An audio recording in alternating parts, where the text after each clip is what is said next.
Si queréis, vamos a empezar ya, porque habéis venido demasiado puntuales, en mi opinión. Pero vamos. Bien. Yo me llamo Julio, soy del colectivo antimilitarista Mambrú y socio de la Pantera Rosa. Voy a presentar un poco el acto y después ya me callo. El acto es el segundo de estas jornadas de mayo antimilitarista que el colectivo venía realizando todos los meses de mayo durante bastantes años. Ahora habíamos perdido bastante la costumbre y queremos retomarla ahora, ¿no? Decir que una parte de hacerlas en mayo era la coincidencia con el 15 de mayo, que es el Día Internacional de la Objeción de Conciencia, y que aunque aún no os lo creáis, se sigue celebrando en muchos sitios, ¿no? Por ejemplo, en estos momentos hay campañas abiertas de apoyo a los objetores de conciencia en lugares tan señalados como Bielorrusia, Ucrania o Rusia, ¿no? Y hay objetores de conciencia en estas zonas en las que todo lo que sale a la luz tiene más que ver con la guerra, con el Estado y con la destrucción, ¿no? Entonces, ya que las jornadas empezaron el viernes pasado con una charla sobre enemigos de Hitler, juventud y resistencia en la Alemania nazi, que fue también la presentación de un libro, en esta línea de conocer y de profundizar en experiencias de lucha social que se alejan o que intentan alejarse del militarismo, de la violencia armada, y de enfrentarse al mismo sistema y de intentar conseguir cambios o logros por medio de esa lucha social desobediente, abierta y pública, ¿no? Que unas veces se consigue y otras veces no. Podremos hablar de eso hoy. Juan Carlos seguro que nos habla, ¿no? Hoy vamos a hablar de un libro de la no violencia como acción política, cambio global frente al militarismo y la violencia rectora, escrito por Juan Carlos Rois. Juan Carlos Rois es un abogado que su carrera militante o activista la inició en el MOC en los años previos a la insumisión y durante la insumisión, ¿no? Yo puedo decir como recuerdo mío que en las reuniones de insumisos de finales de los 80, cuando se hablaba de la insumisión y de las consecuencias, siempre nos nombraban a un abogado de Madrid que se llamaba Juan Carlos Rois, y que seguramente con el pelo más negro que ahora, igual que yo, pues ya hacía informes, ya preparaba asesoramientos, explicaba en qué consistía la desobediencia civil, qué pasos había que dar. Y yo recuerdo que para mí en concreto oír que había un abogado con carrera, y eso en aquel momento suponía, en aquellos momentos de tanta incertidumbre y de tanta inseguridad, pues suponía un referente, ¿no? Un decir, bueno, pues hay gente que sabe que me está animando a hacer esto que me he planteado hacer y por tanto voy a seguir, ¿no? Ese es el primer recuerdo que puedo expresar de esta persona que tenemos aquí, ¿no? Después ha seguido en la lucha antimilitarista a través del colectivo Utopía Contagiosa, en el cual ya se especializó en estudios sobre alternativas de defensa y gasto militar, que son pues referencia fundamental para cualquiera que quiera hablar de esto con fundamento, ¿no? Es de las personas que además no se limita a los lemas o a lo que sale en la rueda de prensa después del Consejo de Ministros, ¿no? Sino que con una gran capacidad de trabajo es capaz de profundizar en la letra pequeña de lo que se aprueba en los Consejos de Ministros para denunciar casi cada mes o cada semana hasta qué punto el gobierno sigue ampliando todos los gobiernos siguen ampliando sus gastos militares. Esto lo sigue haciendo incluso ahora, después de que el colectivo Utopía Contagiosa ya como tal no funciona, ¿no? Pero él, pues si lo seguís en Facebook, periódicamente sigue diciendo, pues el Consejo de Ministros del pasado viernes aprobó tal cosa, y eso no lo dice la Pilar Alegría en la rueda de prensa, a lo mejor, ¿no? Y por último, pues eso, hemos llegado a este libro, ¿no? A la no violencia como acción política, que este sí que va a ser todo lo que os va a explicar él. Yo os diría que en gran parte es un reto, porque pretende un poco profundizar en lo que podría ser la lucha antimilitarista, la lucha pacifista, radical, ¿no? Más allá de los lemas más o menos conocidos de gastos militares para fines sociales o de no a la guerra, que están ya muy extendidos, ¿no? Profundizar en la necesidad de una alternativa de defensa al sistema como tal, y demostrarle al capitalismo que no queremos sus ejércitos, porque aparte de porque sus guerras no son las nuestras, porque aunque hubiera guerras no nos hacen falta, porque podríamos encontrar la manera de defendernos y de defender lo que realmente nos interesa, ¿no? Entonces es un paso más allá del lema, que pienso que puede dar mucho contenido y que sirve de interrogante, de reto para lo que colectivos como el Mambrú y otros pues hacemos en favor de la paz, de la justicia social y de acabar con el capitalismo que nos lleva a este mundo destructor del medio ambiente y destructor de las personas, ¿no? Entonces yo ahora ya nada más, simplemente es que lo escuchéis con atención, decir, antes de que os vayáis, porque me han dicho que lo dijera, que en relación con esto, en Zaragoza sabéis que se va a poner en marcha un hub de la industria militar. Ya se han hecho varios, hay una plataforma que la apoyan varios colectivos y de asociaciones de la ciudad, entre ellos el colectivo Mambrú, la Pantera Rosa y muchos más, y que se han hecho varios actos ya, y que el próximo martes 27 de mayo están convocando a las 10 de la mañana en la DGA, en el Paseo María Agustín, porque es el acto público oficial de presentación de este hub de industria militar, en el que van a estar pues todos los gerifaltes y todos los que se van a hacer ricos con este negocio, y que seguramente nunca morirán por las armas que ellos van a fabricar, porque los que morimos siempre son otras personas, ¿no? Entonces puede ser un buen momento para protestar y para, lo digo ahora para que no se os vayáis y eso, así pues estáis todos todavía y si viene más gente pues lo diré otra vez al final. Y por mi parte ya nada más, doy la palabra a Juan Carlos para que nos ilustre. Muy bien, pues buenas tardes a vosotras y vosotros, en primer lugar, por gastar una tarde ventosa de Zaragoza en venir aquí a hablar de una cosa tan naif y tan rara como la no violencia, ¿no?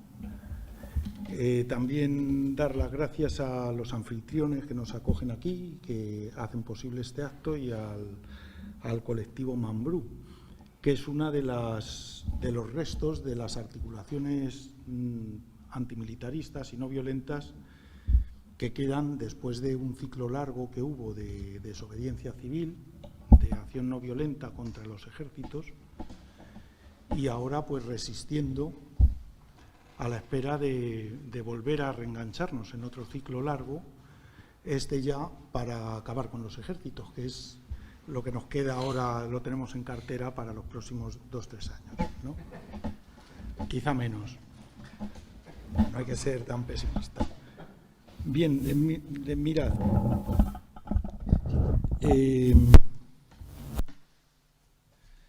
Hablar de no violencia es muy complicado en estos tiempos que corren. A veces, por poneros ejemplos, me han dicho, o me han dicho otras cosas como, los de la no violencia sois los que ponéis la otra mejilla, ¿no? O me han dicho también, sois los que no os enfrentáis, que preferís no enfrentaros. O, lo último, hace poco en Elche me pasó, en un debate que tuvimos sobre no violencia e insurgencia armada. Era extraño el debate, yo no quería ir, pero bueno, me metieron en el jaleo y me dicen, claro, es que nosotros nos diferenciamos. Por ejemplo, ¿tú qué harías en un piquete? Y yo me quedé como asustado diciendo, no sé, ¿qué harías tú? ¿Llevarías una pistola para descargarle un tiro al de enfrente? Y dije, ¿qué va? ¿O le tiras un cóctel molotov? No, tampoco. Entonces, ¿qué haces? Y lo que haces es exactamente lo que hacemos los no violentos. Digo, pues macho, te voy a dar una mala noticia para tu salud física, sobre todo si somatizas estas cosas. Lo que estás haciendo, macho, se llama no violencia. Y de eso es de lo que va el libro, de no violencia. De una cosa que no nos hemos inventado ahora, que tampoco se inventó Gandhi, de una práctica de lucha política que se lleva practicando por los que el arma que tenemos son nuestros cuerpos, nuestras fragilidades y nuestras inteligencias en común desde siempre. De eso va el libro que yo he hecho, o sea que no es un gran mérito. os voy a contar por qué se me ocurrió hacer este libro y cómo, en qué contexto, y luego os contaré lo que no vais a encontrar en el libro, intentando no hacer spoiler, por si alguno se lo quiere leer, pues oye, que le parezca medianamente novedoso, que no le haya contado la cosa, ¿no? Mirad, yo comencé este libro en un doble confinamiento. ¿Os acordáis que nos castigaron a todos a estar cerrados en nuestras casas, como si nos hubiera condenado un juez a estar confinados? Esto los jueces lo hacen a menudo, confinan a la gente, porque, oye, mola. Pero yo además estaba doblemente confinado porque además me contagié y me parapeté en mi biblioteca, eché a mi familia, les dije, chavales, aquí no podéis entrar, que os contagiáis, y me puse a escribir. Me puse a escribir en una situación donde alguna gente conocida del mundo del mundo de los que nos hemos movido en las luchas sociales no violentas, pues nos habían dejado, otras estaban malitas y otros estábamos a punto de caramelo, pero entonces lo hice con una pretensión de legado. Todo esto que hemos sido capaces de articular, de pensar en común, de construir en cosas que pueden valer, no se puede quedar ahí. Y dramáticamente la gente que estamos en las luchas no violentas, o en muchas de ellas, nos estamos haciendo viejos. No quería ser el último mohicano, pero antes de que llegara ese momento o de que me jubile, situación idílica a la que espero llegar en algún momento, si mi mutualidad me lo permite, pues yo quería dar el relevo de alguna manera. Y esa fue la génesis del libro. Bueno, el libro no es un libro al uso de lo poquito que se ha escrito sobre no violencia. Sobre no violencia, traducido al español, hay muy poco. Han debido sospechar los editores que este tema no tiene tirón. Bueno, eso me lo dijo el mío también, que esto no tenía tirón, así todo se arriesgó, porque le gustó cuando lo leyó. Y no es un libro al uso. Los libros al uso de no violencia, los pocos que hay en español, son de este tipo. Unos nos narran las vidas heroicas de algunos líderes de la no violencia. Un rollo. Desde mi punto de vista, están bien, son vidas que están bien, pero son libros que rascan mucho y rascan bien, pero rascan donde no pica. Es decir, no cuentan lo importante. Otros son recetarios de cocina, en cuestión no violenta. Nos cuentan que haciendo A, B y C, inexorablemente ganamos las conquistas, como si la no violencia le pasara como a otras ideologías revolucionarias deterministas, que piensan que siempre vamos a ganar la batalla final. Y puede que no ocurra así, puede que la casquemos. Otros son libros excesivamente centrados, con mucho peso en la ética, en la filosofía y en estas cosas, que sirven básicamente para que la gente que no comparte determinadas éticas, filosofías y constructos muy cerrados, o que tienen otras ideologías distintas, legítimas, les dé urticaria y no quieran saber nada de la no violencia. Y por último hay otros que son de autoayuda, también, pero también rascan donde no pica. Yo he intentado hacer una cosa que no tiene que ver con esto. Una cosa que empieza diciendo lo que no es la no violencia. No es una doctrina, no se participa de la no violencia por tener unas ideas, se participa por realizar una acción con una metodología determinada. Es decir, no por una ortodoxia, sino por una ortopraxis, por una práctica con una metodología y con unos criterios determinados. No es una ética, no es algo para tener un estilo de vida, no es nada de eso. Y no quiere decir que no sea nada de esto, que no participe de una ética, que no participe de ideas, que no aspire la gente a ser coherente, pero lo singular de la no violencia no es ninguna de estas cosas con las que muchas veces nos han aburrido diciendo los no violentos tienen que ser casi como santones. La no violencia no vale para hacer gente virtuosa, para eso valen otras cosas. vale para hacer prácticas inteligentemente dirigidas a cambiar la vida. ¿De acuerdo? Bueno, yo sé que esta es una tesis polémica que sobre todo me confronta con muchos amigos no violentos que siempre han ido de esto por la vida, y cuando les digo, todo esto que vosotros me decís es singularmente importante, pero rasca donde no pica. No es esa la no violencia. Bien, yo el libro lo hice con una pretensión de que sirva más para interrogarse, para dialogar, que para confirmar las propias ideas. Sirva más para trabajar con aquellas articulaciones sociales lejanas a la idea difusa que hay en el mundo sobre la no violencia, pero sirva para articularnos, para sumar, para hacer luchas sociales. Es un libro que tiene esas características. Es un libro muy documentado, tiene un peso bibliográfico y, bueno, de todo eso importante. Eso no es lo importante, y yo os recomendaría todo el peso bibliográfico como si os lo queréis saltar. Aunque he procurado que mucha de la bibliografía que pongo esté en la red.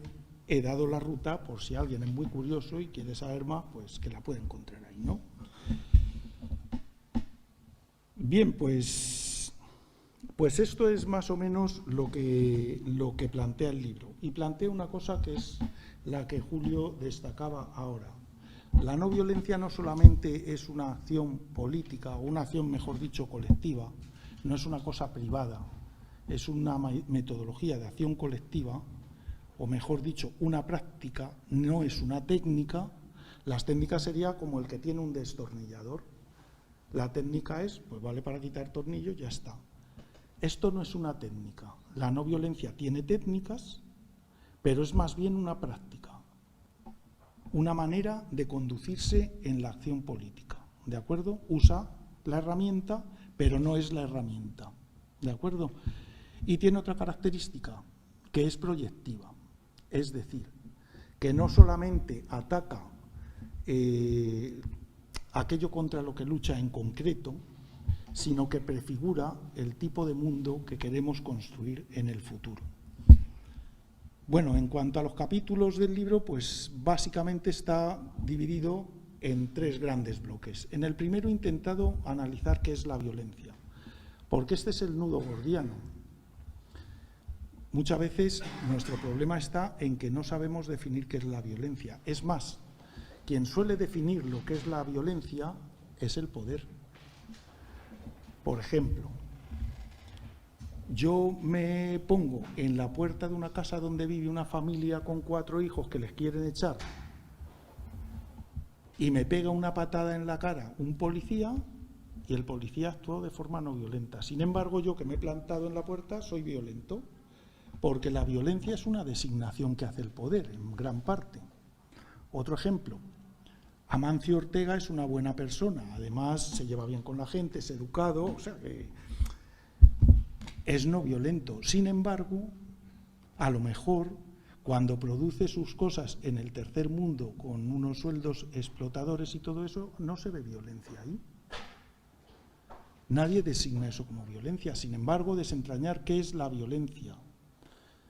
Que la violencia no es solamente esa parte que se ve, sino también la que está oculta, esa violencia estructural, esa violencia cultural, esa especie de interrelación de los distintos tipos de violencia, directa, estructural y cultural, que se recombinan generando sinergias y dándole un carácter rector a esa metodología de dominación y violencia como objetivo con el que nos conducimos en nuestras vidas y como medio con el que nos conducimos en nuestra, como aquello contra lo que quiere luchar la no violencia, contra la violencia rectora, que no quiere decir que esperemos que se acabe la violencia en el mundo de los ángeles por completo, sino que luchamos para que no tenga carácter rector, para que no sea la gasolina que hace caminar y carburar a nuestro mundo, desde las relaciones interpersonales, donde sabemos que cuando hay una discusión lo mejor es ganar al otro,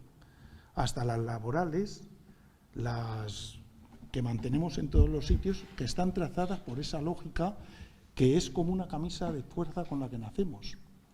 La no violencia intenta luchar contra ese carácter rector. ¿Vale? Bien, pues el primer capítulo habla de todo eso. Y habla de todo eso ¿por qué? Porque, qué casualidad, muchas de las características de la violencia política las comparte con la metodología no violenta. Esto es otra herejía, decirlo para los no violentos, por Dios, pero ¿qué estás diciendo? Pues estoy diciendo que la no violencia y la violencia son un lenguaje comunicativo en lo político, muy expresivo, comunican cosas, sirven para intervenir en los conflictos. Es más, puestos a ser exagerados, cuando yo hago una acción no violenta, por ejemplo, una que hice cuando era más joven, ahora es que me cuesta hacer determinado tipo de cosas que consisten en tirarse al suelo y tal, porque luego me levanto mal, ¿no? Pero bueno, cuando era joven, una vez me encadené en una mesa de unos señores que no pudieron trabajar en todo el día porque les estaba jodiendo la pava, porque luchábamos contra la ley de objeción. Y eso es violencia. Hacemos un uso de la violencia, claro que sí, de la violencia que está expresándose en todas las relaciones. Lo que no hacemos es un uso intencional de la violencia para generar, pues eso, lo que supone la violencia en sí. Más bien para aflorarla, para cortocircuitarla, ¿sí?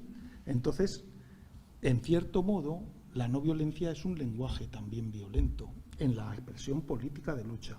Coaccionamos al otro. Esto Gandhi no lo diría así. De hecho, hubo un santón amigo suyo que le dijo: no siempre consiste en convertir al enemigo, que a veces no se convierte, a veces hay que imponerle medidas de otro tipo. Claro que hacemos una coacción. Cuando se le escracha a un tío, ya lo dijo, no sé cómo se llamaba, esa vicepresidenta de gobierno que tuvimos, a la que escracharon. Esa, Soraya.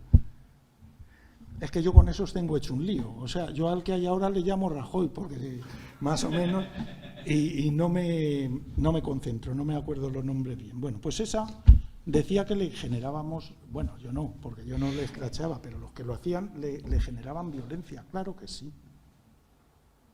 Lo que no estábamos haciendo es un uso político de la violencia para eliminar al otro.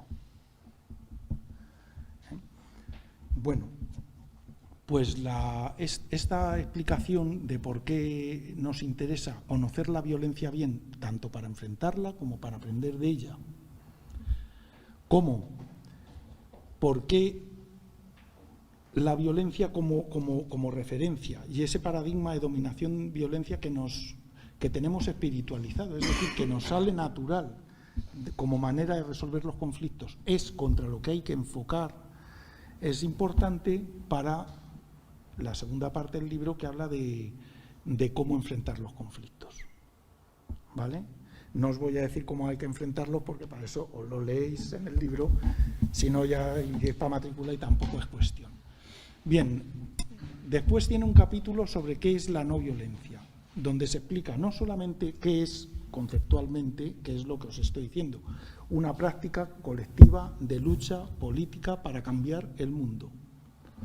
No es una cosa para conseguir la virtud personal, ir al cielo.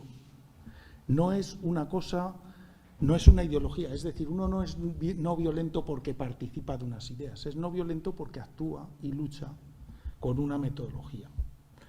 El propio Gandhi dijo una vez, y creo que no se arrepintió nunca de decirlo, que ante una situación de injusticia es preferible la violencia a la pasividad. Y esto es importante. Lo importante de la no violencia es enfrentar la injusticia que en este momento es global, enfrentar la violencia rectora. Violencia rectora que el Estado organiza en forma de ejércitos, seguridad militar, meternos miedo, motosierra, en fin, todas esas cosas, control social. Vamos, ¿qué os voy a contar? Si lo sufriréis en vuestras costillas, ¿no? Y eso es lo que hay que enfrentar porque queremos cambiar el rumbo. Bueno, pues ahí en ese capítulo, la no violencia, habla de la visión estratégica que tiene, habla de la metodología y los requisitos metodológicos que tiene, no solo hacia la acción, de cómo hacer la acción, sino hacia la construcción de empoderamiento de grupo, a la importancia de lo grupal, a la importancia de lo colectivo, a la importancia de la inteligencia en común y todas esas cosas, que es donde están los valores de la no violencia. No están en conseguir un objetivo justo. Nadie se mete a hacer política para conseguir un objetivo injusto. ¿O habéis oído a alguien que diga, yo esto lo hago por joder? No. Todo el mundo lo hace por conseguir algo justo. Nuestra cuestión está en que también tenemos que tener cuidado en que los valores de la empatía, de la solidaridad, de la sororidad, de todas esas cosas estén en la manera de actuar, ¿no? Explica eso, explica cómo son los ciclos de movilización de la no violencia, qué es el aspecto estratégico, aunque hago énfasis en una cosa. Muchas veces, en contra de lo estratégico, de todo eso que nos dice la sociología, de que se tiene que dar una ventana de oportunidades, tener un repertorio de recursos determinado y tal, y eso puede conseguir éxito, la no violencia ha conseguido éxito en contra de todo lo que teóricamente tiene que tener uno para conseguir éxito. Porque el valor fundamental de la no violencia está en dos cosas, en lo grupal y en la capacidad de resiliencia, en mantener el enfrentamiento. ¿Vale? Bueno, ahí hablo de toda esa historia y paso al último capítulo. El último capítulo es que planteo que la no violencia tiene una capacidad proyectiva. Una capacidad proyectiva que hoy puede ser un mimbre para construir las luchas del presente. No las del futuro, cuando el mundo se arregle y entonces podamos hacer las cosas como Dios manda, ¿no? Para las de ahora. Y ese capítulo está destinado a cuáles son los problemas globales que desde distintas articulaciones, feminista, ecologista, de la lucha por la justicia social, contra la pobreza, del antimilitarismo y todo, cuáles son los problemas que se ven, cómo tienen vasos comunicantes, cómo también lo tienen nuestras visiones del mundo y cómo podemos coordinar todo esto en términos de algo que nos permita generar energía política, la que falta a los discursos que hasta ahora valían. Antes la energía política la daban como grandes intuiciones, ¿no? El tema de la lucha de clases y tal generaba energía política, hacía que la gente se moviera. El tema de la insurgencia, la lucha revolucionaria generaba esos... Bueno, ahora se nos ha acabado esa energía política, se ha desinflado. Todos esos discursos, no digo que no valgan, digo que ya no generan energía política y nos falta un relato que permita esa energía política. Y yo creo que el relato es la defensa de lo que nos interesa defender de forma articulada, conjunta, con metodologías no violentas que, oh casualidad, no es que se haya que inventar, es que ya están inventadas, es que ya están luchando así las articulaciones. Lo que nos falta es coordinar, conjuntar, sumar y tener una visión estratégica de apuntamos contra estos enemigos y vamos a por ellos. Y eso es lo que se llama defensa popular no violenta, por medio de procesos que también cuento en el libro lo que son. Tiene una palabra muy rara, no la voy a explicar tampoco, pero bueno, la palabra la voy a contar porque es rara. Transarme, trans de transformar y arme, de quitar, no de desarmar, que es lo que dicen ahora cuando hablamos, no a la guerra, desarme no vale para un pijo. El desarme es lo que practican los estados y ya veis para qué vale. Pues hacen un tratado, lo respetan hasta que lo dejan de respetar y luego no pasa nada. No nos vale con quitar las armas o con llegar a un nivel de armamento mutuo asegurado. Tenemos que transformar las estructuras y las conciencias. Y eso es el transarme, un doble proceso simultáneo, no uno antes y otro después, de quitar poder al constructo de la violencia rectora y de poner poder, es decir, de crear alternativa por medio de nuestra resistencia, de nuestros ensayos tentativos de vivir de otra manera, a una alternativa de modo de defendernos, de defender la seguridad humana y de modo de participar en las cosas y de modo de relacionarnos basado en las ideas, fuerza, de cooperación no violencia como alternativas a las de dominación, violencia que he contado antes. Bueno, más o menos este es el... Si os satisface, os queda en el aire o queréis luego pues decirme que estoy como una cabra por decir las cosas que digo, pero este es el resumen. Yo el libro lo hice para los que están interesados en buscar porque están perplejos, perplejas ante lo que estamos viviendo y quiere buscar algo que no encuentra en otros lados. A lo mejor aquí encuentra por lo menos la manera de apuntar a los problemas y de hacerse preguntas, que es el valor que espero que tenga el libro. Contaros que por mi manera, los que me conocéis de escribir, tiene muchos cuadritos, muchos esquemitas y cosas de estas. Bueno, pues es un capricho que tiene uno, soy así de friki, creo que vale para ordenar las ideas, pero hay a quien le descentra mucho ese tipo de escritura tan puntillosa, ¿no? Espero que los que tengáis curiosidad y leáis el libro, pues lo disfrutéis, lo rumiéis y os valga para lo que necesitamos, luchas sociales, para cambiar el rumbo y la deriva que tiene nuestro complejo mundo. Pues dicho queda.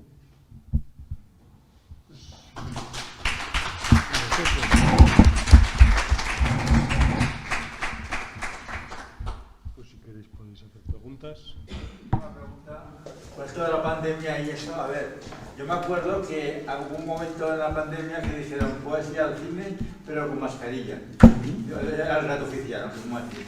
Entonces yo me acuerdo que fui al cine, no sé si os para la famosidad, con la mascarilla, pero cuando se apagaron las luces me la quité. Y iba a decir que enseguida hubo un ciudadano atrás, póngase la mascarilla, que hay muchos policías, no sé, o sea, como que todos somos un policía. Pero la cosa, y no me veía nadie más que el de atrás, y o sea, nada más está la mascarilla, que tenía que poner la mascarilla, que voy a contagiar. Y me fastidió, o sea, como que hay un policía en cada ciudadano. Y nos hacían así como tú para seguir a los demás. En fin, tengo esa sensación de Estado totalitario. Bueno, no sé. Mirad, la ratio que tenemos de juntando policías y fuerzas paramilitares, que es como denomina la OTAN a la Guardia Civil, ¿vale? No es que yo les quiera decir nada del otro mundo. Pienso que son buenas personas, al fin y al cabo.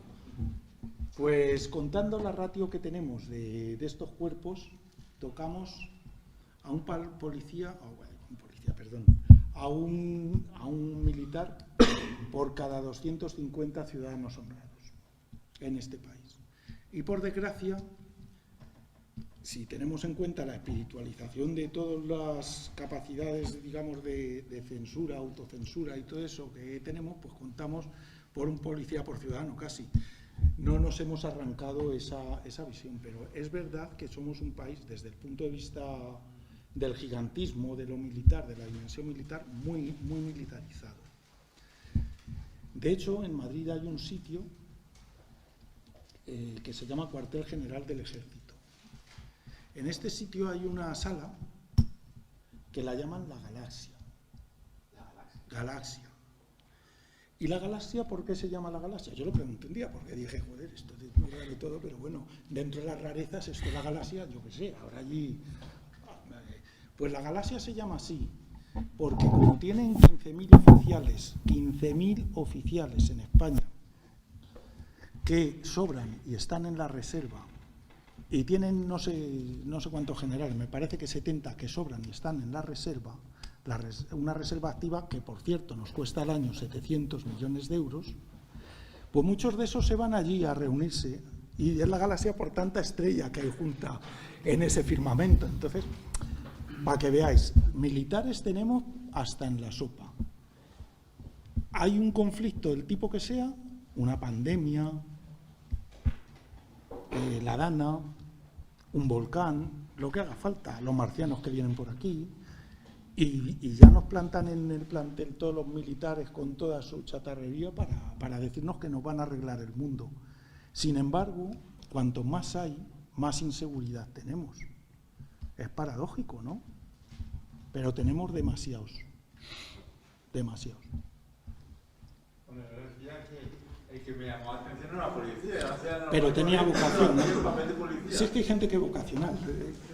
En mi profesión pasa mucho. Tú llegas allí y todo el mundo opina de cosas que dices, pues vale. Pues con los policías pasa lo mismo. Hay mucha gente con mentalidad de policía. ¿Qué le vamos a hacer? También nos tenemos que aprender a desaprender esa vocación policial, la ajena y la propia.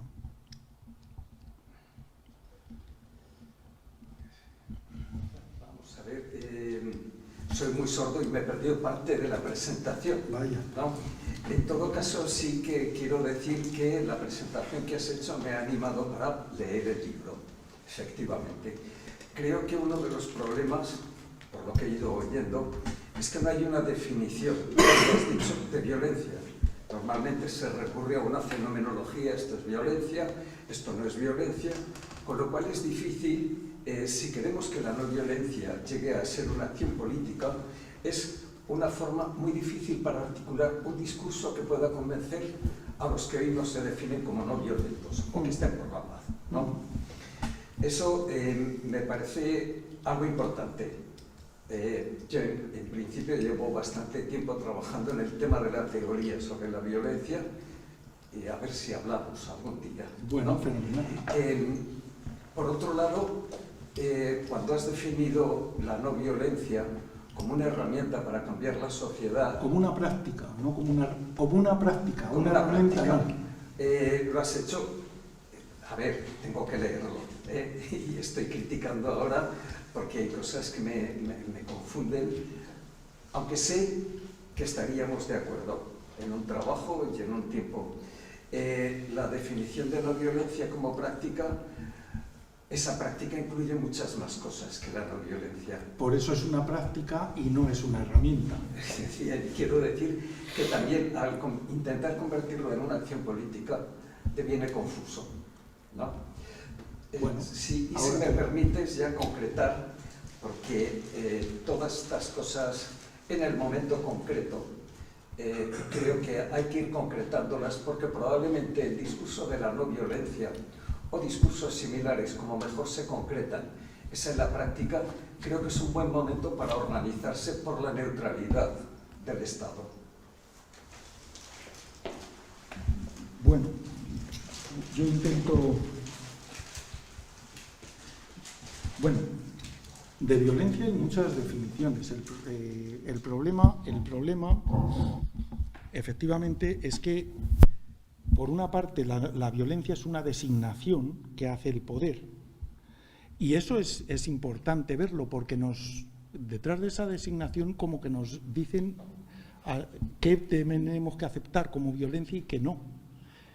¿Vale? Pero, por otra parte, Galtung trabajó mucho en eso. La violencia es mucho más que la violencia directa que vemos, que es lo que he intentado expresar. Hay todo un capítulo donde trabajo sobre esa cuestión, para intentar ampliar la vista sobre más que sobre la violencia, sobre las violencias y sobre las interrelaciones de las violencias que cristalizan en una lógica sistémica. Es una analogía con las ciencias físicas y todo eso, ¿no? Pero bueno, nos puede valer, que funciona como una rueda que se mueve sin que nadie la tenga que activar. Sin embargo, que tiene muchas responsabilidades y complicidades, incluso las nuestras. Y es importante enfocarlo así. Y es importante entender el carácter rector que tiene esa coordinación de las violencias, porque es contra lo que tiene que luchar la no violencia. En cuanto a lo de que la acción política, la no violencia como acción política es confusa, yo creo que no, que intenta precisamente evitar la confusión, quitar del medio otras versiones de la no violencia que sí son las que crean confusión y escándalo en muchas visiones políticas que no participan de ciertas ideas. La no violencia yo la defino así, es una acción política colectiva, de orden pragmático, encaminada a provocar cambios sociales o resistirse a la violencia rectora y sus expresiones directa, estructural, cultural o sinérgica. Deliberadamente rechaza en su praxis la lucha, el ejercicio social o político de la violencia y utiliza estratégicamente un repertorio de acción colectiva basado en 3 grandes dinámicas: empoderamiento social, resistencia y no colaboración pública con el marco contra el que se combate y puesta en práctica de relaciones tentativas, alternativas de ejercicio de poder popular e inteligencia colectiva. Y digo que es una práctica para decir que no es una herramienta. No es lo que decía Sartre, un catálogo de cosas que uno puede hacer para conseguir, pues yo qué sé, que derribar una dictadura o algo así. Es más que eso. Es una práctica que tiene una metodología exigente, una metodología que incorpora cosas que tienen que ver con la construcción de lo colectivo, cosas que tienen que ver con la lucha, con los aspectos estratégicos, con la no colaboración, con la conciencia, con el empoderamiento en común, con el aprendizaje, porque es una práctica, curiosamente, que no está cerrada, que está en constante evolución, ¿vale? Y por eso digo que es una práctica, porque quiero decir que no es una herramienta. Es decir, darle un valor de mero instrumento, esto es como una pistola. Una pistola, ¿vale?, pega un tiro y entonces, como si tener una pistola no conllevara una práctica que influye en muchas más cosas. Pues la no violencia no es solamente la caja de herramientas que tiene. Ahí hay un subcapítulo que se llama caja de herramientas, donde cuenta qué herramientas usa, ¿no? Pero no es solo la caja de herramientas. Pretende ser otra cosa, pretende ser una práctica de acción política para cambiar el mundo. Y lo demás, es decir, quien dice, no, pero yo para mí es que esto es además un aprendizaje personal que me ayuda para mejorar mi vida. También vale, pero no es eso lo singular de la no violencia. Evidentemente, todas las ideologías uno intenta ser coherente y mejorar la coherencia con su forma de vida. Lo intenta el feminismo, lo intenta el anarquismo, lo intenta todo Dios. Ahí no podemos decir que lo nuestro es singular. Todas las ideologías tienen ideas, ideologías, filosofías, éticas, pero no son éticas, no son filosofías. Y a la no violencia le pasa igual. Lo singular no son esas ideas sobre el bien y el mal. Lo singular es la práctica de lucha política, insisto. Si uno no hace acción directa, no hace no violencia. Si uno no interviene sobre los acontecimientos, no hace no violencia. Si uno solamente simpatiza con la idea, no hace no violencia, hace otra cosa. ¿Puede ser parecida? Vale. ¿Puede que le venga bien? Fenómeno, pues chico, mejor para ti, pero eso no es no violencia. Ese es el planteamiento que yo hago.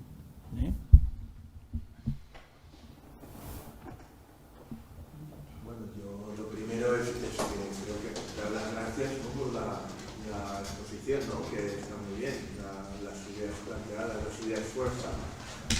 Pero también quería preguntar una cosa, porque creo que has hablado de investigación en este libro, y a mí me interroga mucho, ya que desde hace años pago impuestos y las cosas. Pues para los investigadores, o sea, los archivos dependientes de defensa, los archivos militares y los archivos policiales, ¿están abiertos o cómo va eso? Simplemente eso, un poco de luz sobre si podemos acceder. Pues mira, los hay que están abiertos, los hay que están cerrados y los hay que están cerrados pero están abiertos. Me explico. Yo he conseguido, cuando era secreto y no se lleva ni al Parlamento, la Directiva de Defensa Nacional, que es el documento básico del planeamiento español. Se lo llevé a un diputado que decía, si esto lo hemos votado aquí. Le dije, no, aquí no habéis votado esto porque esto no se trae aquí. Esto lo deciden los militares. Y quedamos, la próxima reunión que tengamos, pues nos cuentas en qué sesión lo tienes. Si no lo tenía, y se lo di yo. ¿Y cómo lo había conseguido?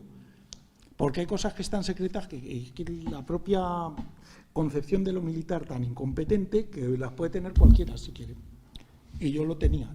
Como tengo otros documentos ultra secretos, pero luego tienen de secreto las ganas que tengas de buscarlo. Hay archivos y hay información que es pública. La pública suele ser muy contradictoria. Te voy a poner otro ejemplo.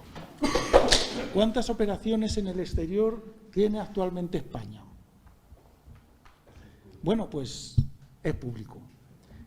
Ellos te dicen que 17, sin embargo, según tú vayas a distintas oficinas administrativas donde hacen unas infografías muy bonitas, tenemos entre 18 y 26. Joder, y estas que no las tienen reconocidas, aquí sí las reconocen, ¿sabes? Hay mucha información contradictoria. Y luego, pues lo que hay es mucha pereza. Porque el tema militar no es que sea complejo, especialmente complejo. Si os cuento lo que dice la Directiva de Defensa Nacional, veréis que complejidad tiene cero. O sea, que eso lo podríamos haber hecho aquí y mejorarlo entre los que estamos aquí. Pero tiene mucha nomenclatura rara. Con lo cual hay que acostumbrarse o entrenarse más bien a leer entre líneas, por ejemplo, cosas que dicen.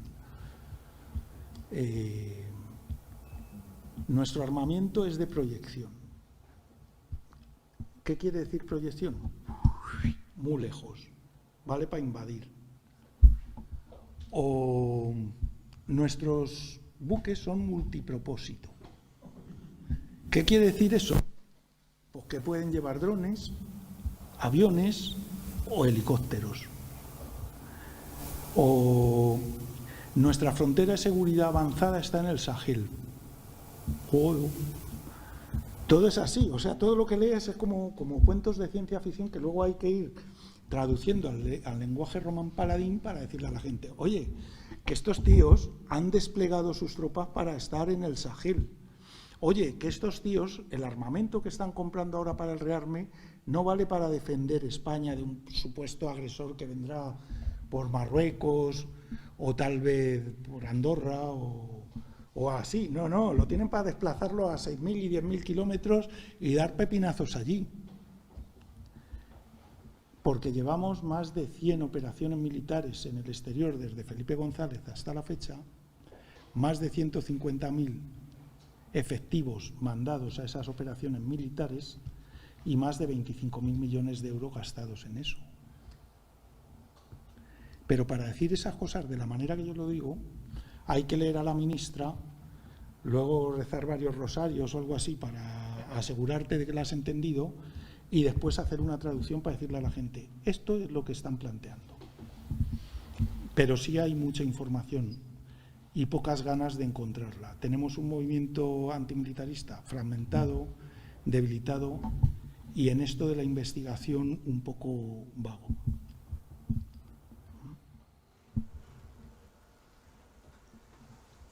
Bueno, a mí, Juan Carlos, pero antes hemos charlado un poco y...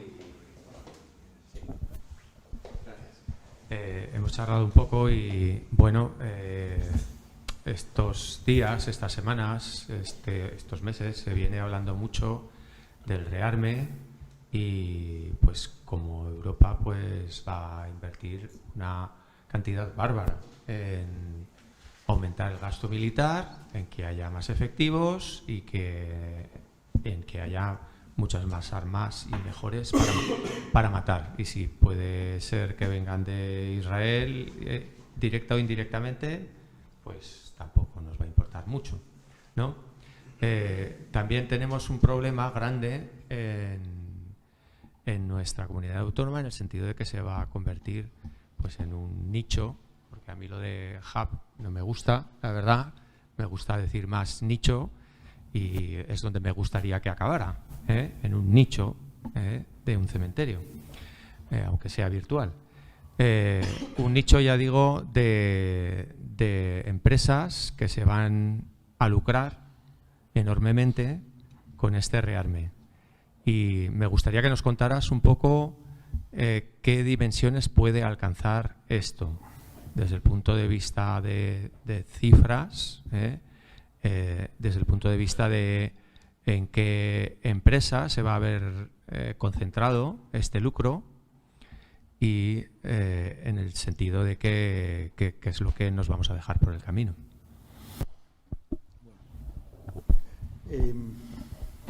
Bueno, voy a dar algunos datos. Mirad, teniendo en cuenta lo que ha reconocido el Gobierno hasta la fecha, que va a ser el gasto militar del Ministerio de Defensa, que es uno de los componentes del gasto militar, lo que liquidó fuera del Ministerio de Defensa la Intervención General de la Administración del Estado en diciembre de 2024, es decir, el gasto oculto en otros ministerios, lo que llaman partidas plurianuales, de las cuales debemos 40 y tantos mil millones de euros a las industrias militares, es decir, deuda para las generaciones futuras. Y el pago y amortización de deuda que tenemos que hacer, de la deuda que hemos adquirido antes, mi estimación es que lo que va a gastarse públicamente, es decir, el Estado, en gasto militar este año puede alcanzar los 65.000 millones de euros. Esta es una cifra escandalosa, ¿vale?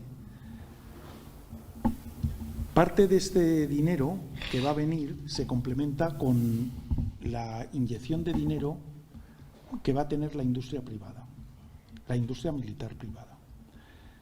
Y ese dinero viene del Fondo Europeo de Defensa y de las estructuras que han creado en Europa para hacer del rearme algo que tenían diseñado desde el 2014. Ahora nos lo venden como que es porque Rusia nos va a invadir prácticamente. No han podido ganar la guerra a Ucrania, pero nos va a invadir al resto de los países de la OTAN.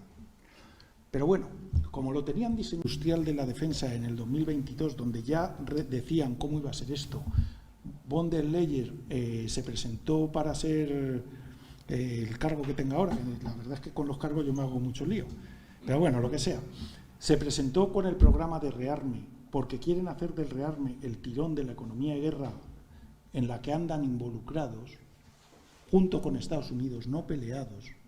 Eso es parte de la retórica que nos venden para meternos miedo. Pues gran parte de ese dinero va a venir a la industria privada. Y ese chorro de dinero es el que hace que en distintos sitios, en Aragón, en Asturias, en Andalucía, en Madrid, en distintos sitios, el Corredor de la Plata, que lo llaman, el Corredor de la Plata militar, o sea, alucinante, en sitios donde no tenían industria, pero bueno, pues va a venir un chorro de dinero. Aragón, creo recordar, porque estuve en Tudela hace poco y les di cifras de esto, estiman que van a ganar unos, me parece que eran 8.000 millones de euros anuales con el hub de la defensa, y van a dar trabajo a menos de 2.000 personas, porque la industria de defensa tiene una característica, no es intensiva, es muy tecnológica, ganan pasta los arquitectos y sobre todo los accionistas, ¿vale? Y eso es lo que os van a vender, con la aquiescencia, por decirlo así, de los sindicatos de clase blanca, supremacista y como los que tenemos, por ejemplo, el jefe, que tampoco me acuerdo el cargo que tiene, de UGT, que es un sindicato, Secretario General. Eso, secretario general. Pues el jefe de UGT dijo hace unos días que el rearme lo debían pagar un impuesto especial que pusieran a los trabajadores. Lo que yo digo, que son de clase supremacista y blanca. Porque a lo mejor no les importa tanto lo que les va a pasar a los trabajadores de los sitios donde piensan tirar las bombas. Ahí el internacionalismo les falla por la pata, abajo. Bueno, pues esa es la cantidad y la magnitud que va a tener vuestro hub de la defensa. Claro, combatir esto con una administración que piensa y se frota la mano con el chorro de pasta que va a entrar aquí es jodido. Pero sí os quiero dar una buena noticia. En otras comunidades autónomas están empezando a trabajar los grupos antimilitaristas. ¿Quién lo iba a decir? Bueno, lo que queda de los grupos antimilitaristas, que es mucho más pequeño de los grupos antimilitaristas. Pues están empezando a trabajar con los sindicatos de esas comunidades autónomas en planear propuestas que se llaman de conversión. Propuestas de conversión no como las que se hicieron antiguamente, pues no queremos producción militar, esto pasó en los países soviéticos, ¿no?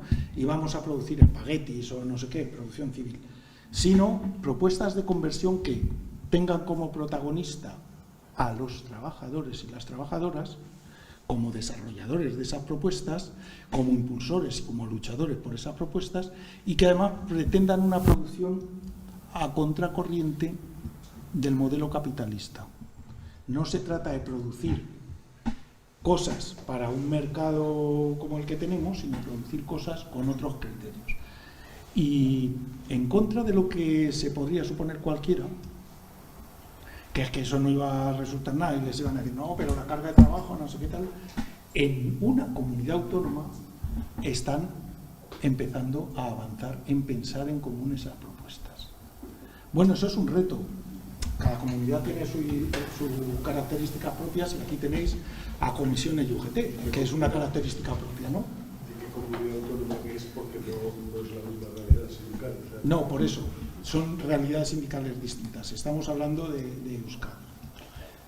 Pero ahí está pasando eso. Que no es la misma realidad, ya lo sé. Pero que es el mismo reto, también lo sé. Y no todos los sindicatos son UGT y comisiones que piden leña al mono y carga de trabajo. Y no todos los trabajadores y trabajadoras tienen la conciencia vendida a yo con tal de que gane pasta me da lo mismo todo. Ahí hay una fuente de trabajo importante que es un reto que tenéis que coger como lo que es. Más retos. Tenéis en Bárdenas Reales, que en parte os toca, porque Bárdenas Reales es un sitio ribereño entre Aragón y Navarra. Tenéis un campo militar donde los de Gea de los Caballeros, por ejemplo, por decir la zona de Aragón, saben cuándo va a haber una guerra, porque ahí, los días de antes, se oye mucho ruido, porque están entrenándola. Ese es un reto. Tenéis más realidades importantes. Tenéis el 13% de los militares que hay en el Estado. Están en San Gregorio. San Gregorio, además, tiene afecciones que lo llaman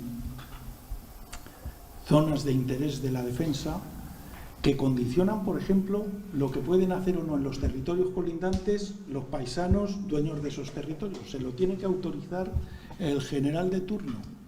Quiero plantar cebollas. Ah, no, nos viene muy mal. Y no le dejan. Porque está sometido al interés de la defensa. Ahí hay otro reto. Hay otro reto. Pasead por vuestras calles y ved cuánta épica militar hay clavada en las paredes con el nombre de héroes que lo que han hecho en la vida es ser unos sanguinarios, ¿no? Y cargarse a trochimoche. Hay que desmilitarizar también las ciudades.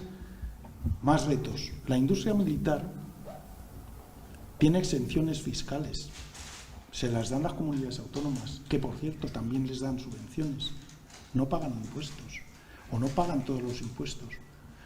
El Ministerio de Industria, a la industria militar española, el pasado martes, que fue día 20, me parece, le ha soltado un crédito para que pueda producir el satélite Paz, y parte se va a producir aquí, de 1.000 millones de euros, a interés cero, eso sí. No le van a poner un interés encima por darle un crédito. Pobre gente. ¿Vale? Hay que desmilitarizar las conciencias.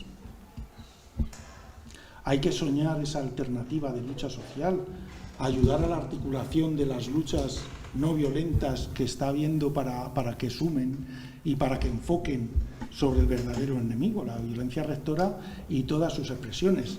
La guerra, el militarismo, el rearme, los ejércitos, el control social, la criminalización de la protesta. Podría hacer un suma y sigue.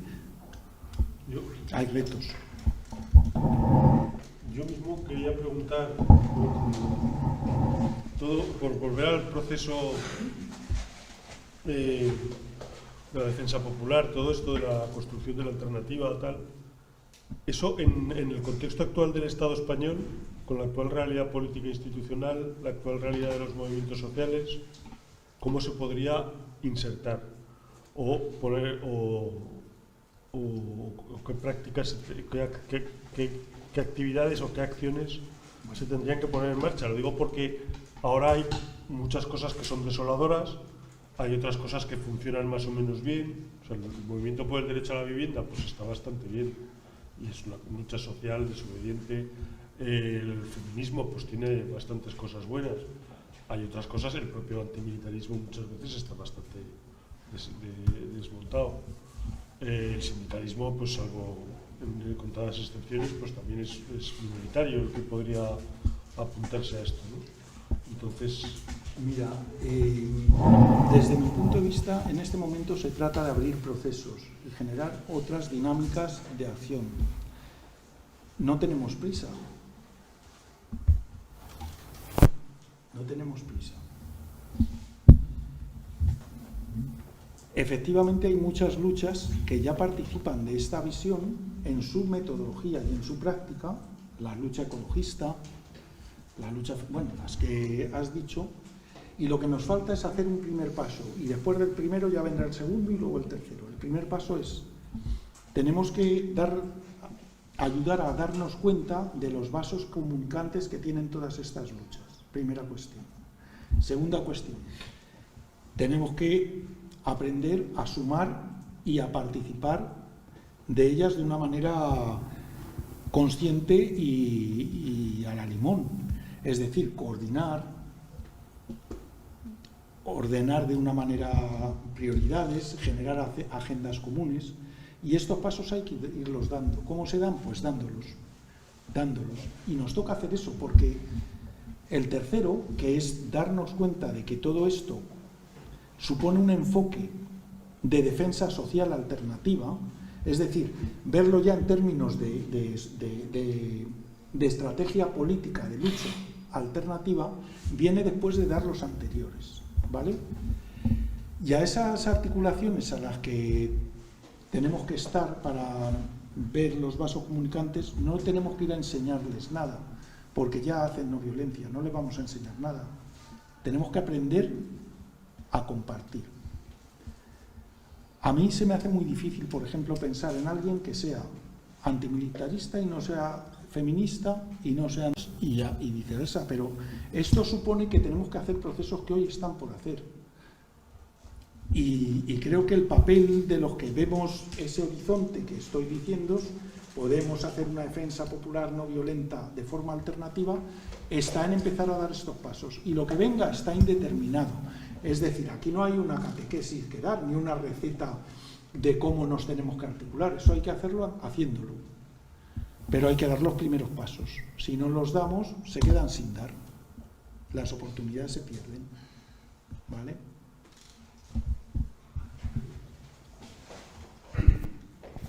Por romper una lanza por los sindicatos aquí en Zaragoza, en Aragón Comisiones Obreras, el último congreso que fue hace un par de meses, adoptar una resolución en contra del hub militar, también pues fue por una persona en concreto y eso pues es bastante positivo, ¿no?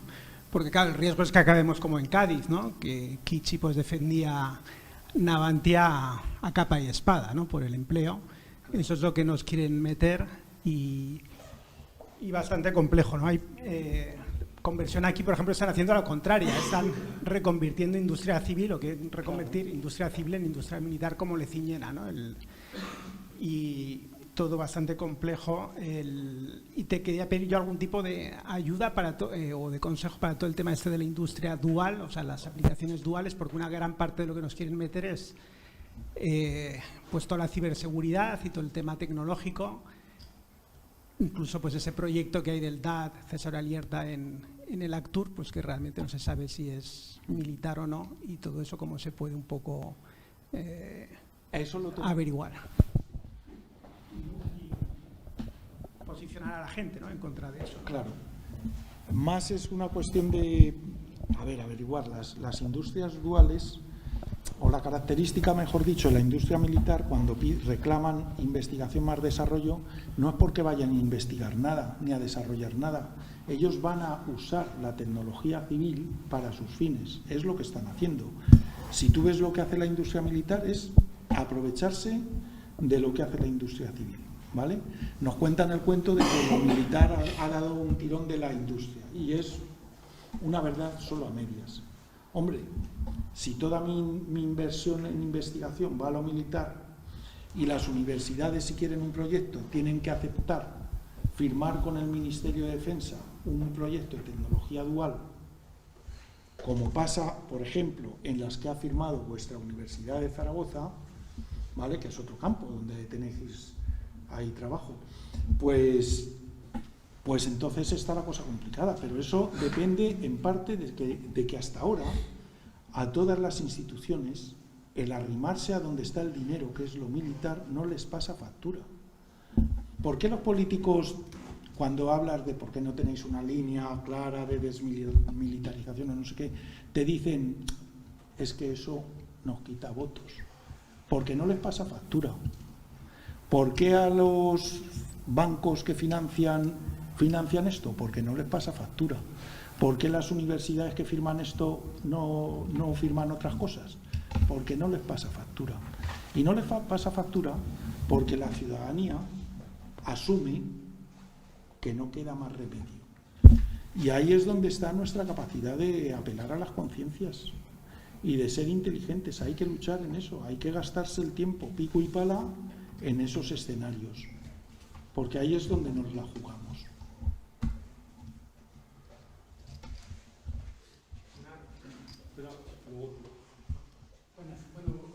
Agradecerte el tiempo, el trabajo y todos esos años de lucha diligente que nos trae aquí hoy. Y un poco esta idea de a ver cómo conseguimos, digamos, transformar las conciencias, ¿no?, para que la gente sea, pues eso, consciente, valga la redundancia, de qué es lo que implica toda esta industria, ¿no?, que a veces nos hablan de economía y todo suma, ¿no? Las muertes generan Producto Interior Bruto y como esta es la narrativa, digamos, oficial, pues todos seguimos en general. Y vuelvo un poco al principio cuando hablabas de que cuando le explicas a la gente lo que haces, ¿no?, que te dan todos estos comentarios, bueno, vosotros sois los ingenuos, vosotros sois los que no hacéis.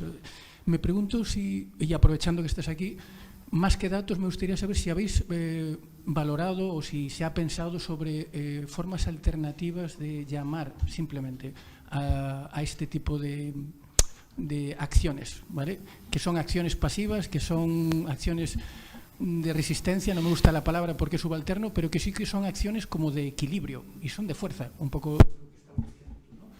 Pero si pudiéramos encontrar algún término, no lo sé, neutralidad activa, acción, no, actividad presente, no lo sé, no tengo ni idea, pero algún término que pueda, digamos, incitar a una nueva generación al interés, desde ahí podríamos construir una narrativa diferente en la que poder activar a la gente. Y solo un matiz, esto, digamos, para, digamos, nuestro trabajo habitual y diario de lucha, estamos hablando de lucha desde la no violencia, pero es lucha, pues desde el activismo de calle, cuando tenemos que hacer una manifestación y tal, que a todo el mundo le parece, gente normal, le parece un acto violento, a pesar de que simplemente estés en la calle, ¿vale?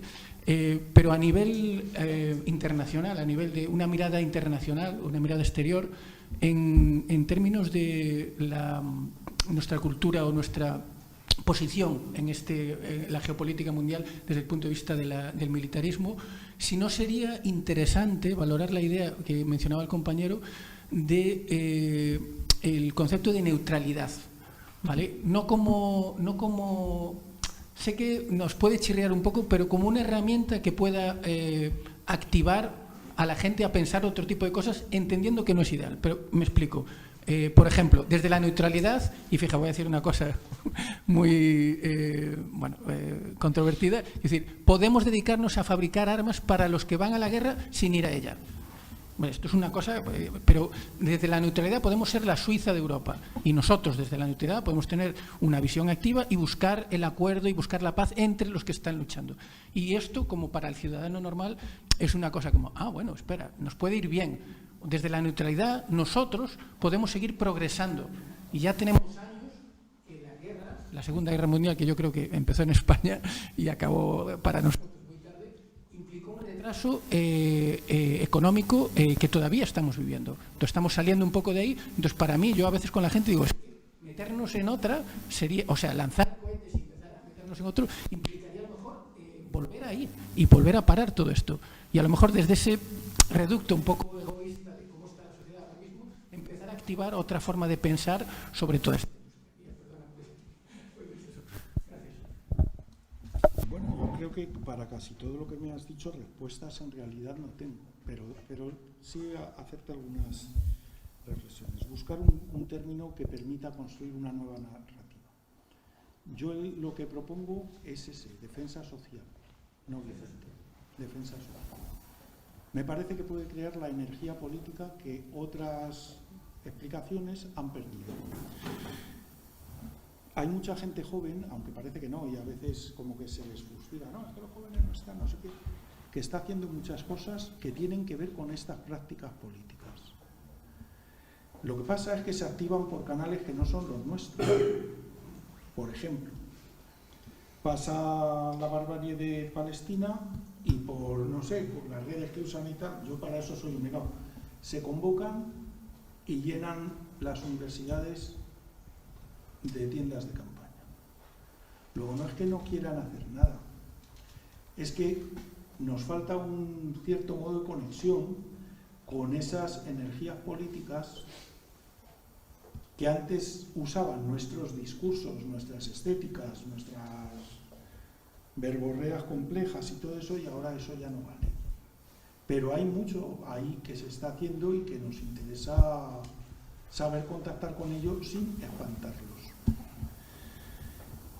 Término neutralidad.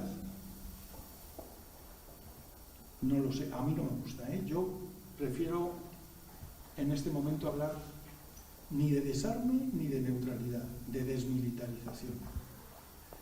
Y la explicación es la que os dije antes. Hombre, la idea no a la guerra de forma vaporosa, sin contenidos, o con el contenido del desarme, que es la estrategia de los estados para llegar a un nivel de mutuo compromiso y se lo saltan cuando les da la gana, debe dejar de ser una estrategia pacifista.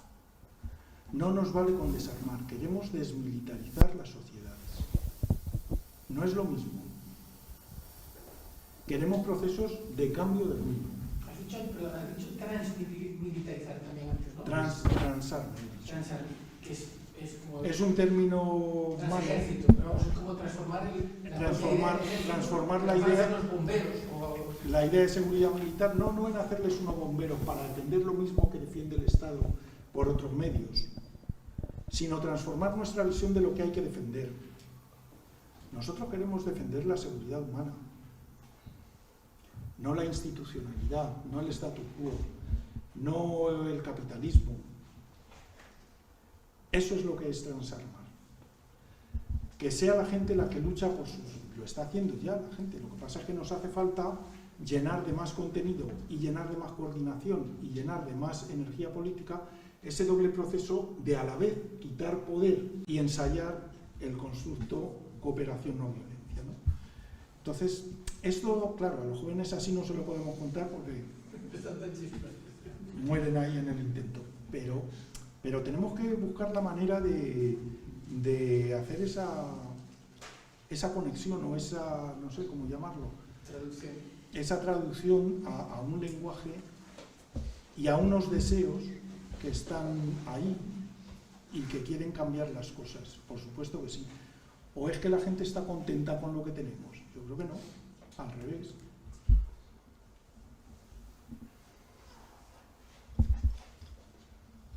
¿Alguien más? Espera, que quería. Bueno, yo agradecer la charla y una cosa es que me llama la atención lo que al final que has hablado de la cantidad de militares que hay, por ejemplo, ¿no? Por ciudadano. Y luego digo, hostia, si hay tanto militar, si hay tanta... ahora hay una escala muy grande, ¿no? A nivel económico, social, ¿no? Todo lo que estamos viendo. Y digo, hostia, la gente luego no se da cuenta que al final los perjudicados somos lo civil. ¿Cómo la gente puede estar apoyando o que no se da cuenta de... a nivel, ¿no? Que al final somos la clase obrera la que al final va a pagar el pato de los conflictos armados. Y eso es lo que yo no... Yo no sé si no se da cuenta la gente. Por ese mismo de decir, hostia, es que puede que tu bisabuelo, tu padre peleó en una guerra, ¿no? Y dices, si tú quieres volver a repetir eso, como que no hay ahora mismo una... No tenemos ahora ya referentes, ¿no? De gente mayor que sufrió eso y la gente no hemos sufrido eso, entonces como que pueden ir por ahí pues para venderte esa, ¿no? Esa gloria o esa mentira para llegar a tú tener que infundar un arma para matar a alguien. Hablando desde lo civil, ¿eh? Como puede ser Ucrania, ¿no? Digo, hostia, como una persona como yo, una vida que tienes hecha y de repente montan un pollo armado y te ves ahí que te deshacen la vida y te hacen elegir, ¿no? Escoger un bando. Y te hacen llegar a la punta del iceberg de la violencia, ¿no? Que es la guerra como la vemos, aunque hay mucho debajo, mucho detrás que no lo vemos. No era un poco eso, porque al final el civil paga todo lo militar, lo paga económicamente, lo paga socialmente y encima lo paga con la sangre al final, ¿no? Derramada. Pues mira,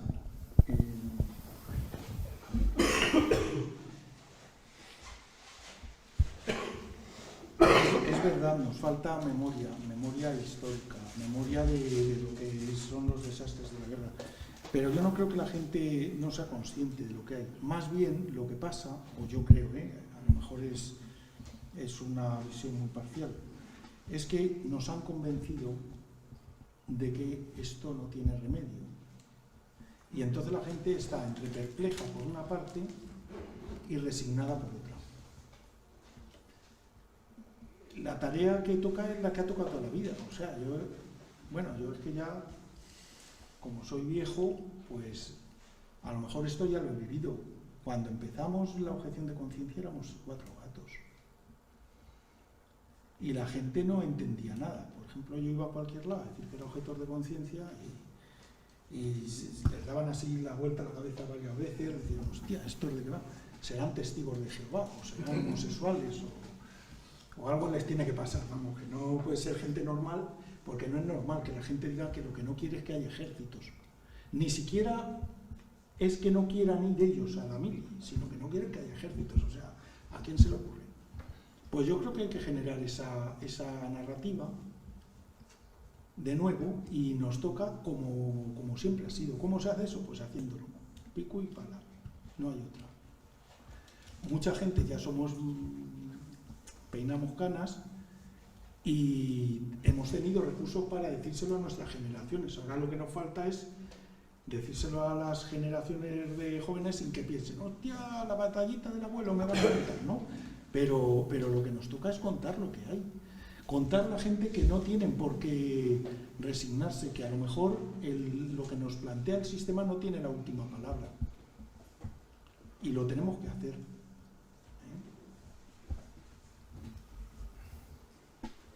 ¿Alguien más? Sí, intervengo yo ahora, que tengo el arma. Sí se puede. Se ha ido, compañero, pero yo quería decir que con esto de la búsqueda de la información, esto que dices tú que hay 3 niveles, ¿no? La que está, la que no está y la que está a medias. Pues que luego hay otra cosa también, con la normativa que, vamos a decir, legislativa, ¿no? Y es que tenemos un Estado insumiso, porque hay leyes que cuesta mucho aprobarlas, pero se las saltan cada día con una facilidad pasmosa. Pero no una vez, continuadamente. Y por más que se puedan determinados organismos echar las manos a la cabeza, como el Centro de las, o Ciudadano u otros, ni caso. O sea, hay insumisión absoluta a determinada legislación que va sobre lo militar, obviamente, ¿no? Leyes que tienen que ver con venta de armas, con secretos, etc. Luego te quería plantear, es muy valiente esto que planteas de las herejías contra la idea del pacifismo, ¿no? La que decías antes de que es una práctica y podría usarla desde cualquier ideología. O sea, que es como independiente de ideología. A mí me chirría mucho eso. Entiendo perfectamente tu planteamiento, lo puedo compartir. Bueno, te tengo tanto cariño que comparto todo lo que dices, pero bueno.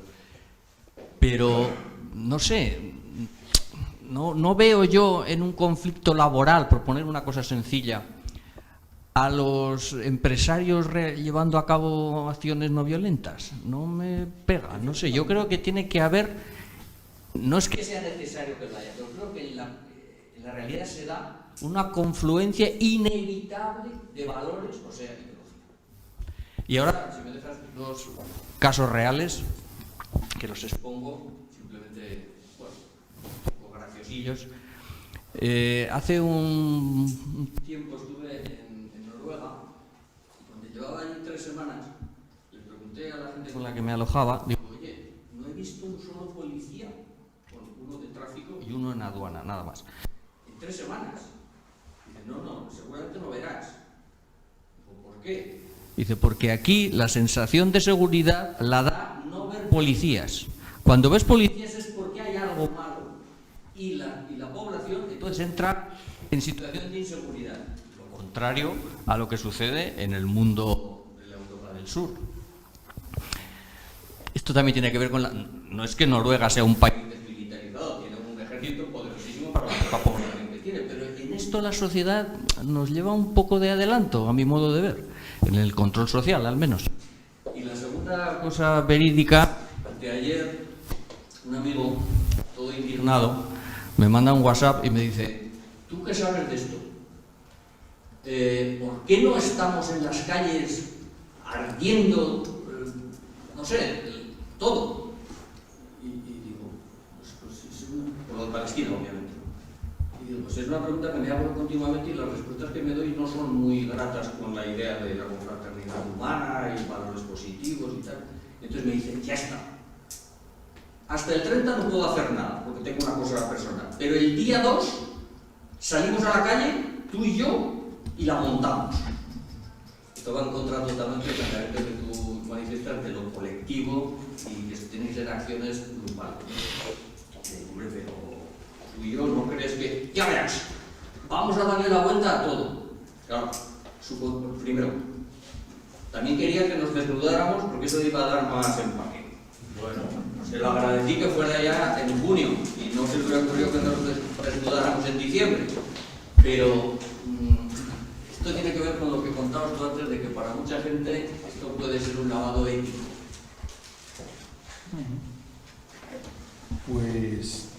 Pues varias cosas. Efectivamente, la lucha no violenta a los que están arriba y pretenden mantener un cierto statu quo no les parece nada no violenta. Un empresario, lógicamente, en un conflicto laboral actual, transido por la idea de violencia rectora, es un enfrentamiento contra ellos y les hace la puñeta. Es lo que te decía antes. No se trata de que no queramos que nos contamine la violencia, que es algo que pringa. No, nos queremos pringar en ella. Pero el uso que hacemos de la violencia es distinta, es para revertirla. Pero claro, en un conflicto podemos coaccionar a un empleador que sea un campanazo. Y debemos hacerlo. Vuelvo a Gandhi. Entonces, efectivamente, la confrontación no violenta sí genera violencia. No es que busque provocarla, es que la pone de manifiesto, la escenifica, hace ver su perversión, juega con ella para revertirla. Esa es una parte de su práctica, ¿no? De lo de que te dice tu amigo, hombre, hubiera sido mejor que además de desnudaros, os echarais un poco de petróleo y os quemarais como una tea. Eso sí que sale en todos los medios. Pero el problema es que no sirve para nada. Es decir, las luchas políticas que hay que hacer es para intentar darnos, para que nos ayude a concienciar a otros y a revertir las situaciones si puede. Lo de revertir va a depender en gran parte de la resiliencia, de la capacidad de resistencia. Luchas que se empiezan y se abandonan no se ganan. De esto hay hasta escrito teórico, de esto no he hablado antes, bueno, no lo considero especialmente sí relevante, pero no me gusta el triunfalismo.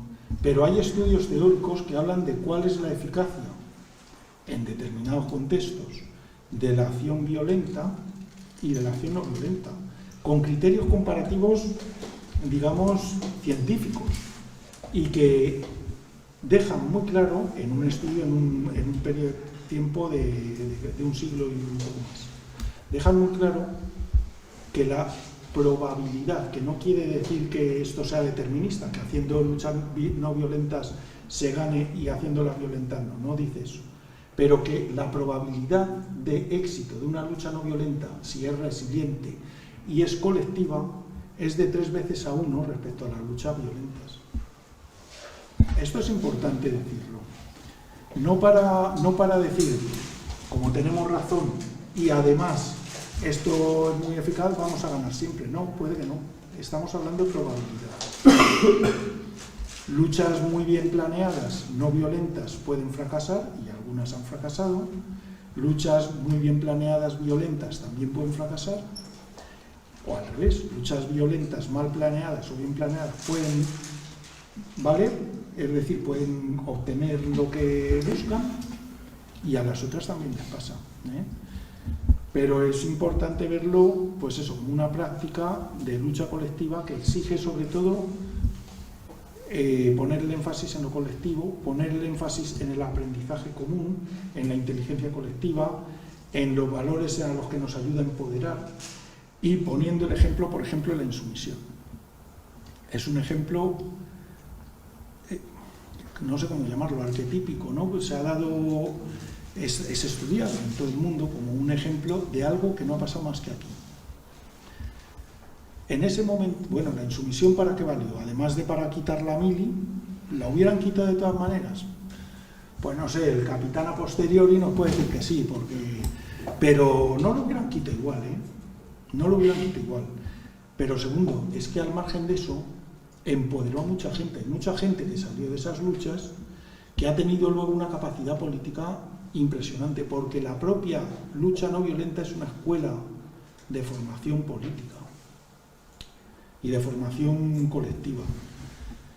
Y eso es importante. Dejó un rescoldo que luego ha sido rescatado, por llamarlo así, por otras luchas sociales que ha habido. Todo ese discurso de la insumisión, de la desobediencia civil, de la no cooperación, de la construcción en positivo, de todo eso, dejó un rescoldo. Y otra cosa más importante, si lo usamos en términos de referente, a la vez que se dio la insumisión, que consiguió un éxito, se dio una lucha armada, que consiguió un fracaso. Se dieron aquí. Es más, la lucha armada que consiguió un fracaso intentó parar en Euskadi el éxito de la insumisión, y al final tuvo que agachar la cabeza y permitir que la gente inconformista de aquel sitio participara de la lucha desobediente con una metodología no violenta. Y pensarían lo que les diera la gana, serían de la ideología que quieran, pero en la práctica usaron la ortopraxis de la desobediencia civil y de la no violencia, no la ortopraxis de la lucha violenta, ni de la insurgencia armada, ni nada por el estilo. Y eso es importante. Y ese es el núcleo central de la idea de desobediencia, de la idea de no violencia, ¿vale? Que es el que lo singulariza de otras cosas, no el que tenga una ideología, unos valores éticos y tal. Y en cuanto a que todas las ideologías pueden participar de esta lucha, por supuesto, porque lo central no sé, podemos decir la que sea, lo central del anarquismo, lo central del comunismo, lo central del marxismo, no es la lucha armada. Ese fue un instrumento que se utilizó en un momento. No es la lucha armada. El anarquismo tuvo una tradición no violenta importante en España, importantísima. ¿Y el comunismo? ¿La abandonaron en un momento dado? ¿O salió perdedora de la pugna que se dio cuando la guerra? Vale, pero la tradición está ahí. y se ha mantenido. Hay anarquistas que son no violentos ahora, y comunistas, y marxistas. Que a la mayoría de la gente, sobre todo a la que tiene una lectura más superficial, se le indigesta, en parte por nuestra responsabilidad de presentarnos de una determinada manera, vale, pero cuando somos capaces de hablar de un mismo lenguaje, de qué es la violencia, se les indigesta bastante menos, ¿eh? Lo que yo tuve, lo que os contaba al principio, que tuve en CNT el otro día, pues salieron encantados de la vida. Yo dije, tiza, aquí venía yo pensando que me iban a dar de patadas o algo así, y hemos salido confluyendo en que la lucha no violenta, primero, es más coherente desde el punto de vista de lo que uno aspira a ser como persona y aspira a construir como sociedad, y segundo, es la que practican hoy por hoy. Sea porque no les queda otra, o sea porque se lo creen, ¿vale? Pero es lo que practican. Vale. Si me permite, Juan Carlos, simplemente es una nota a pie de página. Para la gente que tengáis interés en este estudio, que yo no lo llamaría teórico, pero bueno, en este estudio sobre la eficacia de la no violencia respecto a la violencia, un estudio que abarca todo un siglo de la historia de la humanidad, podéis acudir a nuestra web, manblue.info, y buscáis ahí por qué funciona la resistencia civil. Las entradas que podéis hacerlo en el buscador, o simplemente el nombre de una de las autoras, que es Erika. Simplemente era esa nota. Vale, pues creo que eso era ya. Si me permitís, seré breve. Has hablado de la inversión económica para el mantenimiento de la situación de guerra. Creo que es conveniente también, y sería muy interesante, hablar de la inversión ideológica. Estamos constantemente, y ya no solo hablo de los medios, con sus silencios y sus mentiras, sino también de las imágenes constantemente que nos lanzan como modelo de comportamiento. Y en ese sentido, como diría Foucault, luchamos por y a través de las palabras. A mí me gustaría que empezáramos a dejar de luchar para empezar a trabajar para. Mientras que el luchar por es siempre algo negativo que señala lo feo de los demás, empezar a trabajar para igual nos obliga a tener que ser en positivo y manifestar lo que queremos. Simplemente la importancia de la lucha ideológica. Son maneras de verlo. Yo, la verdad, creo que en este momento conviene enfatizar que la no violencia es lucha social y es lucha política. Precisamente porque de lo que nos acusan es de que somos colaboradores de mantener el sistema. Lees a Cizalle, lees a, no sé, a quien sea, y te cuentan esto, que somos un apéndice de la burguesía y de todo esto, que lo que mantenemos son los palos del sombrajo. Entonces, es muy importante, pero es importante llenarle de todo el contenido. Y parte del contenido de la no violencia, decía Gandhi, es luchar contra la injusticia. Y luchar es no quedarse con los brazos cruzados. Luchar es luchar. Decía Gandhi, es preferible usar la violencia que usar la pasividad. Y era Gandhi. Pues, vale. Pues por mi parte, además, muchas gracias.